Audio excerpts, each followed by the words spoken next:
इन दिनों इंटरनेट की दुनिया में एक वीडियो वायरल हो रहा है जिसमें एक लड़की नज़र आ रही है और वो रैपिडो पे सवार है। तो जो गाड़ी चला रहा है, बाइक चला रहा है, उस पर गंभीर आरोप लगा रही है। कह रही है कि बाइक चलाने वाले ने उसे गलत तरीके से छूने की कोशिश की, ले देकर मिसबिहेव किया और अश्लील हरकतें की और इस तरीके का आरोप लगा रही है।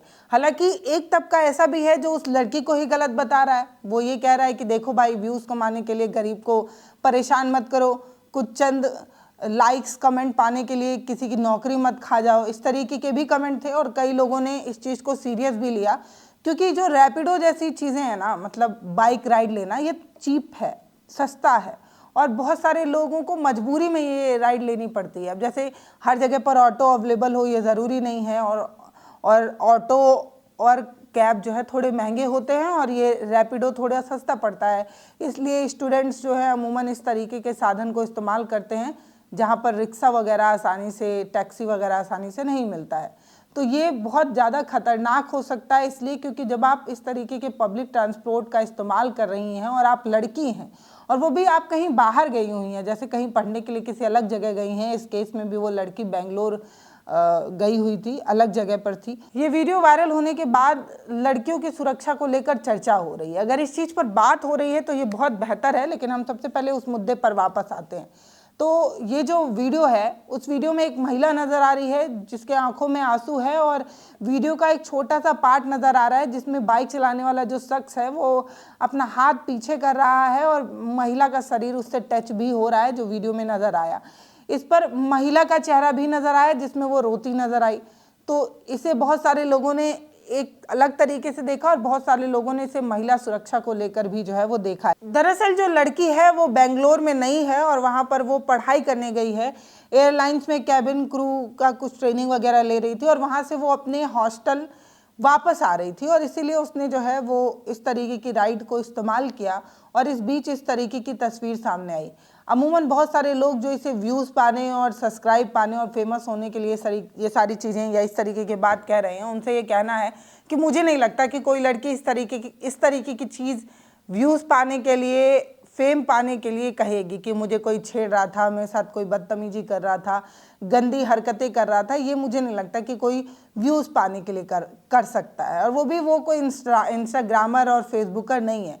वो एक लड़की है जो कैबिन क्रू की ट्रेनिंग ले रही है, बाहर गई हुई है, बेंगलोर में है, अपने घर से दूर है। तो वो कोई नए पचड़े में पड़ने के लिए इस तरीके की झूठ तो नहीं बोलेगी। फिलहाल जो वीडियो में नज़र आया उसमें वो जो बाइक राइडर है वो उसे गंदे तरीके से कोहनी से छूने की कोशिश कर रहा था। उस लड़के का जो चेहरा था ना, उसको देखकर ऐसा लगा कि वो तो असहज जरूर महसूस कर रही है और वो उससे उस सिचुएशन को झेल नहीं पा रही है। अब अमूमन इस तरीके की चीज़ें हो जाती हैं। मतलब आप अचानक से किसी ऑटो में सफ़र कर रही हों और बगल में बैठा कोई शख्स आपको छूने की कोशिश करता है, तब अमूमन लड़कियां रिएक्ट तुरंत नहीं कर पाती हैं। इसके कई कारण हैं। पहला तो यही कि अगर वो इस तरीके का हंगामा करेगी तो आधे लोग उस पर ही क्वेश्चन करने लगेंगे कि जानबूझकर नौटंकी कर रही है, गरीब को पिटवाना चाहती है और ये सारी चीज़ें। और कई बार ऐसा होता है कि ऐसे सिचुएशन में लड़कियां तुरंत इसलिए भी रिएक्ट नहीं कर पाती क्योंकि वो समझ ही नहीं पाती हैं कि उन्हें करना क्या चाहिए। और इस बीच जो बगल का शख्स होता है वो अपनी हरकतों को और ज़्यादा अंजाम देने लगता है और आखिर में वो चीज़ें एक ज्वाला बनकर फूटती हैं, जिसकी वजह से ये जो छिछोरे लड़के होते हैं वो कुटा जाते हैं। हुआ भी इस केस में कुछ ऐसा ही। वो लड़की पहली बार की हरकत को समझ नहीं पाई, उस पर रिएक्ट नहीं कर पाई और दूसरी बार जब उस बाइक राइडर ने उसे छूने की कोशिश की तब उसने कहा भी भैया क्या कर रहे हो, लेकिन इसके बावजूद भी वो जो राइडर था वो बदतमीजी करता रहा और आखिर में वो लड़की कहती है कि मैं उसे बीच में नहीं रोक सकती थी क्योंकि वो शहर मेरे लिए नया था, मैं किसी नए जगह पर उतर जाती तो मेरे लिए प्रॉब्लम हो सकती थी, इसीलिए मुझे अपने हॉस्टल तक पहुंचना ही था और पहुंचने के बाद मैंने जो है इस सारी चीज़ों पर बात की। दरअसल वो बाइक से उतरती है और उसके चेहरे को देखकर, उसकी घबराहट को देखकर एक शख्स उससे पूछता है कि हुआ क्या है और वो लड़की उसे सब कुछ बताती है। उसके बाद वो जो आदमी है, जो नया आदमी है, वो बाइक राइडर से माफ़ी मंगवाता है, लेकिन महिला का ये कहना है कि बाइक वाला जाते वक्त फिर से उसे जो है उंगली से गंदे इशारे कर कर चला जाता है, जैसे उस राइडर ने ये कहने की कोशिश की हो कि तुम्हारे इस तरीके की हरकतों से मैं डरता नहीं हूँ और मुझे फ़र्क नहीं पड़ता है। इसलिए महिला को ये कदम उठाना पड़ा। उसने कहा कि ये पहली बार नहीं है और ऐसा नहीं है कि मैं पहली बार इस तरीके की सिचुएशन में फंसी हूँ, लेकिन मैं उब गई हूँ, थक गई हूँ, परेशान हो गई हूँ, इसलिए मुझे ये करना पड़ा। उसने अपने इंस्टाग्राम पर पोस्ट में क्या लिखा है वो आपको बताती हूँ कि उसने ये वीडियो पोस्ट करते हुए क्या कहा। उसने अपने इंस्टाग्राम पर पोस्ट करते हुए लिखा कि बेंगलोर में मुझे ये सब झेलना पड़ेगा। मैंने कभी सोचा नहीं था कि कैसे मुझे चर्च स्ट्रीट पर रैपिडो राइड लेते वक्त जब मैं अपने पीजी हॉस्टल लौटना चाहती थी, तब कैसे बाइक राइडर ने मेरे पैर को पकड़ने की कोशिश की। ये सब कुछ इतना अचानक हुआ कि मैं समझ नहीं पाई कि मुझे क्या करना है। रिकॉर्ड करना तो दूर, उस समय समझ पाना ही मेरे लिए बहुत अलग सा था। जब मेरे साथ ये दोबारा हुआ तब मैंने उस बाइक राइडर से कहा कि भैया क्या कर रहे हो, मत करो, लेकिन वो इसके बाद भी रुका नहीं। मैं बहुत डर गई थी। मैं उस बाइक को रोकना तो चाहती थी, लेकिन मैं ऐसा इसलिए नहीं की क्योंकि ये जगह मेरे लिए नई थी। मुझे कुछ भी नहीं पता था कि मैं क्या करूं, कहाँ जाऊं, और जब तक मैं कोई डिसीजन ले पाती मैं बहुत काँप रही थी, मेरे आंसू बह रहे थे। पास में खड़े एक व्यक्ति ने मुझसे पूछा कि क्या हुआ है। जब मैंने उसे सब कुछ बताया तब उसने बाइक राइडर से बात की। बाइक राइडर ने मुझसे माफ़ी मांगी और वो दोबारा ऐसा नहीं करने को कहा, लेकिन जाते समय उसने फिर से मेरी तरफ इतने गंदे इशारे किए जिससे मैंने फिर से अपने आप को असुरक्षित महसूस किया। मैं ये इसलिए शेयर कर रही हूँ क्योंकि मैं नहीं चाहती कि किसी और महिला के साथ ऐसा हो, उसे भी कुछ ऐसा सहना पड़े, ना कभी किसी टैक्सी में, ना किसी बाइक पर या कहीं और।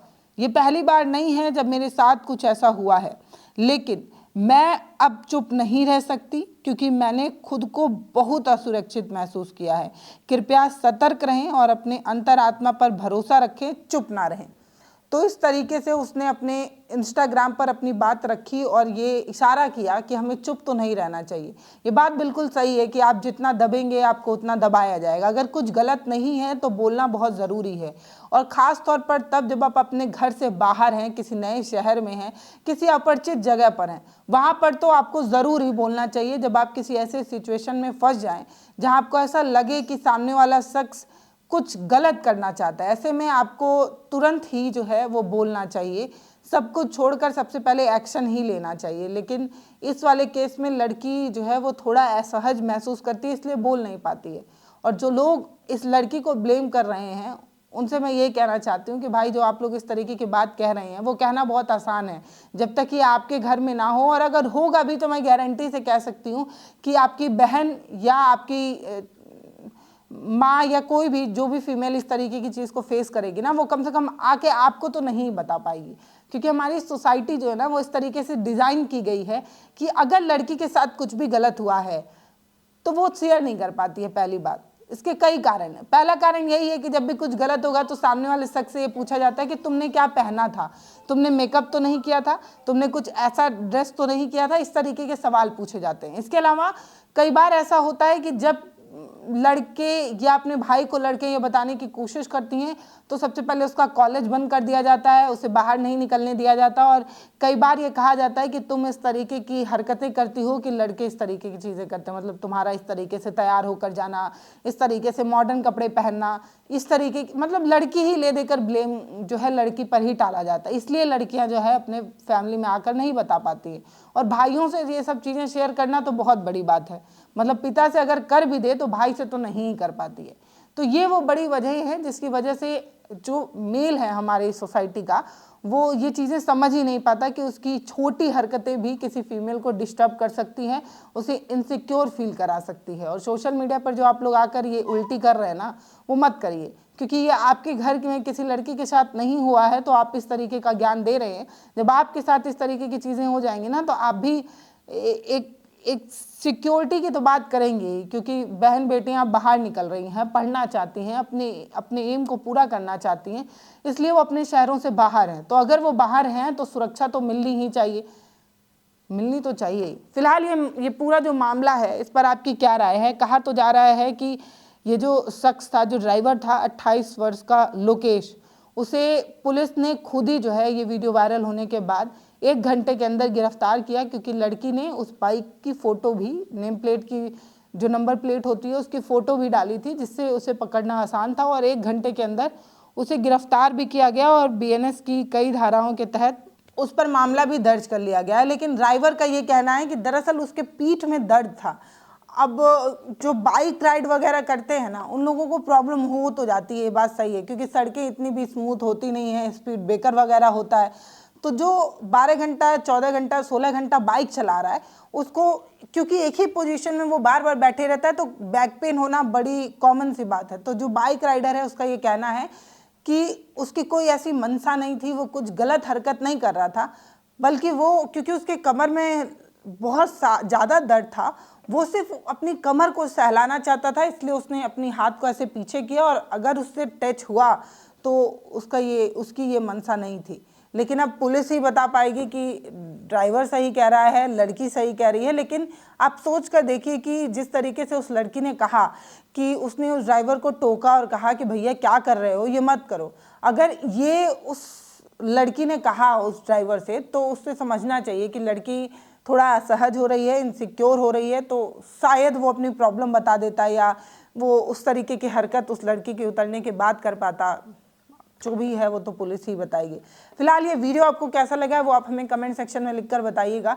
बहुत सारे लोग कहेंगे कि इतनी बड़ी बात नहीं थी इस पर चर्चा करना, लेकिन मुझे लगता है कि इस पर बात करना इसलिए ज़रूरी है क्योंकि अब हर घर से लड़कियां बाहर निकल रही हैं, और अगर लड़कियों की सुरक्षा पर कोई चर्चा हो तो ये बेहद ज़रूरी इसलिए भी है क्योंकि हम जानते हैं कि उत्तर प्रदेश जैसा राज्य जहां पर सबसे ज़्यादा आज भी महिलाएं छेड़ी जा रही हैं, महिलाएं असुरक्षित हैं, और यहीं पर पुलिस की सुरक्षा को लेकर सबसे ज़्यादा डंका पीटा जाता है।